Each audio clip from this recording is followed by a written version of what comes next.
നിങ്ങൾ മലയ്ക്ക് പോയിട്ട് എത്ര നാളായി? പോയിട്ട് കുറെ നാളായി. ഉടനെ തന്നെ മലയ്ക്ക് പോണം. പേട്ടതുള്ളിൽ തന്നെ പോണം. പോകാം.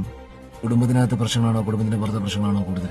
കുടുംബത്തിനകത്തും പുറത്തും ഒക്കെ ഭയങ്കര പ്രശ്നം. പുറത്തു നിന്നുള്ള പ്രശ്നങ്ങൾ കുടുംബത്തെ ബാധിക്കുന്നുണ്ട്, ഭയങ്കരമായിട്ട് ബാധിക്കുന്നുണ്ട്. കുടുംബത്തിനെതിരെ ആര് നിന്നാലും അവരെല്ലാം കൊല്ലണം. കൊല്ലാൻ ബുദ്ധിമുട്ടുണ്ടോ? കൊല്ലാൻ ബുദ്ധിമുട്ടുണ്ട്. എന്നാ ഞാൻ കൊല്ലാം. അൻവർ!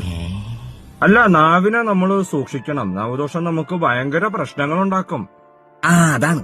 അതിപ്പോ എന്ത് പ്രൊവോക്കേഷൻ വന്നാലും നമ്മൾ നാവ് കൊണ്ട് അസഭ്യമായ വാക്കുകൾ ഉപയോഗിക്കരുത്. പ്രത്യേകിച്ച് കർക്കിടക മാസം കൂടെ നല്ല ഇടി കിട്ടും. ചതവാണ്, കിഴിവെക്കേണ്ട വരും. എനിക്ക് അനുഭവമുണ്ട്. എന്റെ കാണിക്കണോ? വേണം. മാനസികമായോ ശാരീരികമായോ പ്രശ്നങ്ങളുണ്ടോ? കാലാവസ്ഥ പനി ചുമയൊക്കെ ഇരിക്കാം. ബോഡി വീക്ക് ആവുന്നുണ്ടോ? ഉണ്ട്. നമുക്ക് ജീവിതത്തിൽ ഒത്തിരി തരത്തിലുള്ള പ്രശ്നങ്ങൾ നമ്മൾ നേരിടേണ്ടി വരും. അതെല്ലാം അതിജീവിച്ച് ഇത് ഞാനല്ലേ പറയണ്ടേ? യെസ്, ഞാനത് മറന്നുപോയി. ചേട്ടൻ പറഞ്ഞു. കൂട്ടാളി എന്നും അതിരുകളില്ല